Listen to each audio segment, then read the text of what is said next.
दर्शकों नमस्कार। आप देख रहे हैं दिल दिल्ली देश और मैं हूं सुधीर राघव।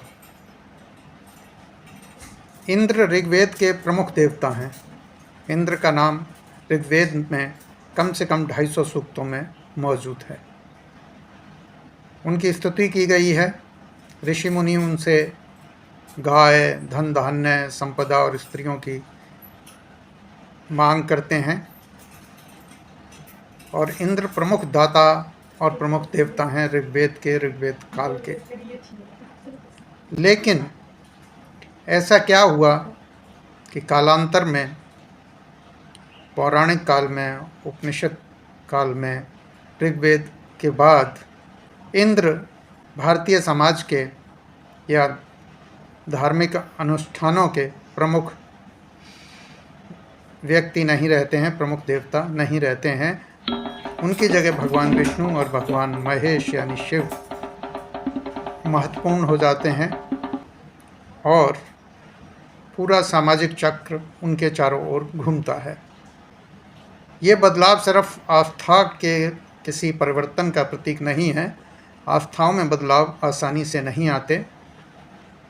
इनके पीछे अवश्य घटनाएं रहती हैं और ये संकेत करते हैं कि कुछ ऐसे बड़ी घटनाएं हुई जिन्होंने आस्थाओं में बदलाव किया।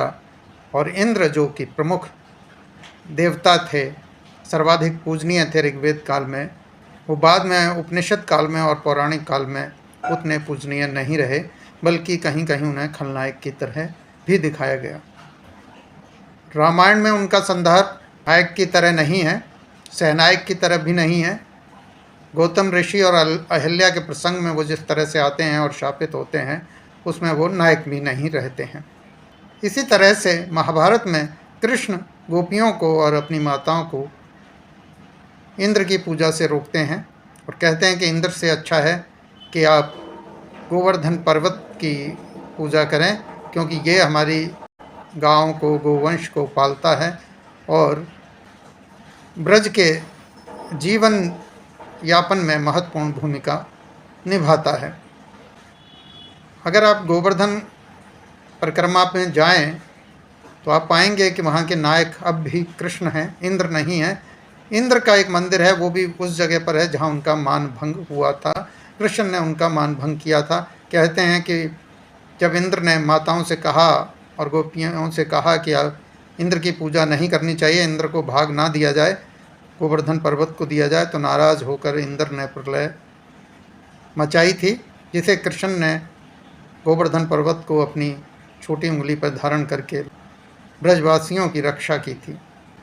तो इस तरह से वैदिक काल और पौराणिक काल या उपनिषद काल में एक बहुत बड़ा बदलाव है। इसमें इंद्र का चरित्र भी प्रमुख है, लेकिन भगवान विष्णु और भगवान शिव अगर बड़ा रूप लेते हैं, पूजनीय बनकर उभरते हैं, तो इसके पीछे कुछ और ख़ास वजह भी रही होंगी। एक कथा है जो संकेत देती है भगवान विष्णु के पराक्रम की, भगवान विष्णु के उत्थान की, और उन्होंने समाज के लिए जो सबसे बड़ा काम किया था, बौद्धिक कार्य, उसकी वो जानकारी देती हैं। वो है समुद्र मंथन की कथा। समुद्र मंथन की कथा प्रतीकों के रूप में है, जिसमें राक्षसों और देवताओं के द्वारा समुद्र का मंथन करने के बारे में बताया गया है। लेकिन उसमें जो राहु और केतु की जो उपस्थिति है एक राक्षस का वध कर देने से, वो कुछ और संकेत देती है।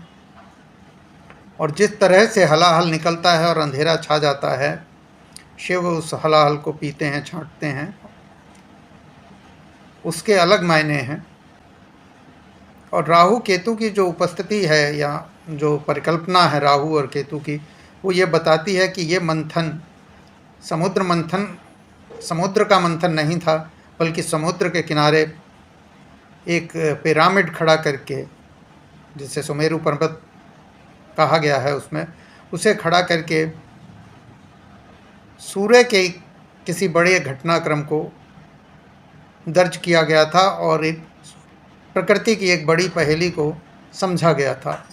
भारत दुनिया के उन देशों में से एक है जिन्हें सूर्य ग्रहण और चंद्र ग्रहण की गणना सबसे पहले करने का, सटीक तरीके से करने का श्रेय जाता है भारतीय सभ्यताओं का।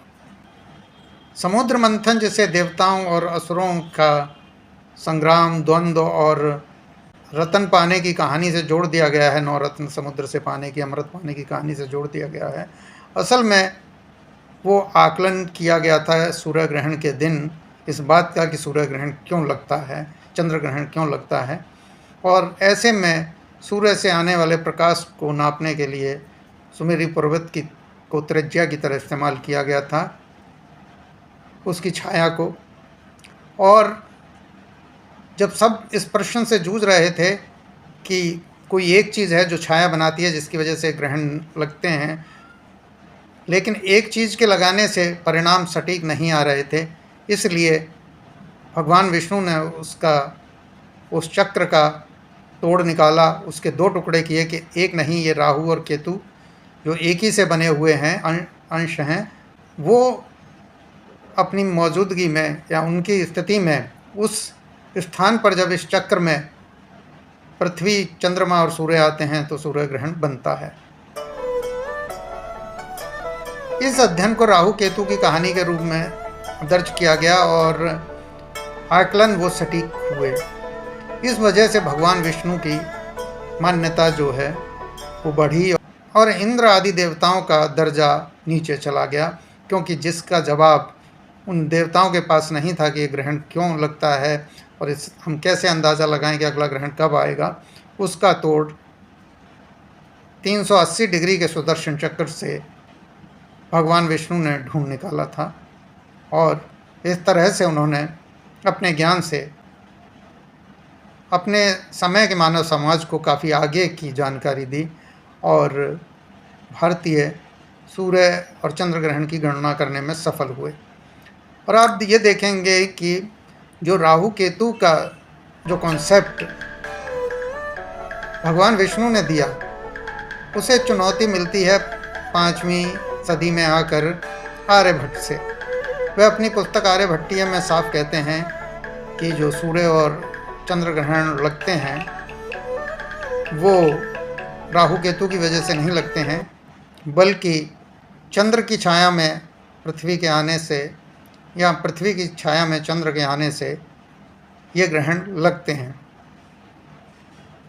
5वीं सदी में आर्यभट्ट ने ये बात कह दी थी, लेकिन भारतीय जनमानस पर इस बात का उतना असर नहीं हुआ जो भगवान विष्णु की कही हुई थी कि राहु केतु, उन्होंने 2 बिंदु जो निकाले थे, जो छाया बिंदु निकाले थे, वो भारतीय जनमानस पर आज तक छाए हुए हैं। विज्ञान और आर्यभट्ट भी असल में उसी बात को कह रहे थे जिस बात को भगवान विष्णु ने राहु और केतु के रूप में समझाया, उसे आर्यभट्ट ने चंद्र और पृथ्वी की छाया के रूप में समझाया। और वो आकलन इतना सटीक था कि भारतीय सभ्यता के पास ईसा से पहले सूर्य और चंद्र ग्रहण के पूर्वानुमान या भविष्यवाणी करने का ज्ञान आ गया था भारतीय सभ्यता में, भारतीय समाज में, जो कि इस लिहाज से भारतीय सभ्यता बेबीलोन की सभ्यता से या मेसोपोटामिया की सभ्यता से या मिस्र की सभ्यता से आगे मानी जाती है। और खगोलीय गणना में भारतीय सभ्यता को इसीलिए बेजोड़ माना गया है, उसके ज्योतिष को, उसके खगोलीय ज्ञान को। अगर इतना सम्मान मिलता है तो उसकी वजह सिर्फ भगवान विष्णु और भगवान शिव के कार्य हैं। और भगवान शिव का जो कार्य था वो ब्रह्मांड को बताने के लिए था। उन्होंने पूरे ब्रह्मांड का एक मॉडल उस समय में बना दिया था, जो एक बेलनाकार मॉडल था, जो प्रतीक था कि ब्रह्मांड बिग बैंग के बाद कैसे फैला है। असल में जिसे हम शिवलिंग कहकर पूजते हैं वह भगवान शिव द्वारा बनाया गया ब्रह्मांड का वो मॉडल है कि बिग बैंग के बाद ब्रह्मांड किस तरह से फैला है। दूसरी ओर भगवान विष्णु ने ब्रह्मांड के बेलनाकार ना होकर हाइपरबोला या परवलयाकार होने का मॉडल दिया, जिसे हम शालिग्राम के रूप में देखते हैं। और सैद्धांतिक भौतिकी के बहुत से वैज्ञानिक ये मानते हैं कि हमारा ब्रह्मांड बिग बैंग के बाद जो फैला है, ज़रूरी नहीं है कि वो फैलाव की कहानी और बिग बैंग की कहानी सही हो।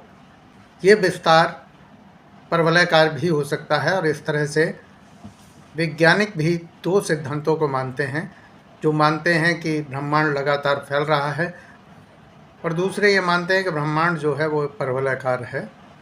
और भगवान विष्णु ने जो राहु केतु के रूप में दो छाया बिंदु धरती और सूरज के बीच में बनाए थे, वो आज भी मान्य हैं। विज्ञान उसे राहु केतु ना कहे, ये अलग बात है, लेकिन वे बिंदु ग्रहण की व्याख्या करने में आज भी उतने ही महत्वपूर्ण हैं जितने कि राहु केतु। भगवान विष्णु ने जो किया उसे समझने के लिए हम एक हाइपोथेसिस लेते हैं। ग्रहण की छाया को समझाने के लिए उन्होंने एक बहुत ही बड़े खंभ को चुना, पर्वत को चुना और उसे समुद्र के किनारे तक लाया गया, क्योंकि समुद्र के किनारा ही वो जगह है जहाँ दूर क्षेत्र तक रोशनी आती है और हम स्पष्ट तरीके से समझ सकते हैं किसी चीज़ को अगर 180 डिग्री में समझना चाहें तो।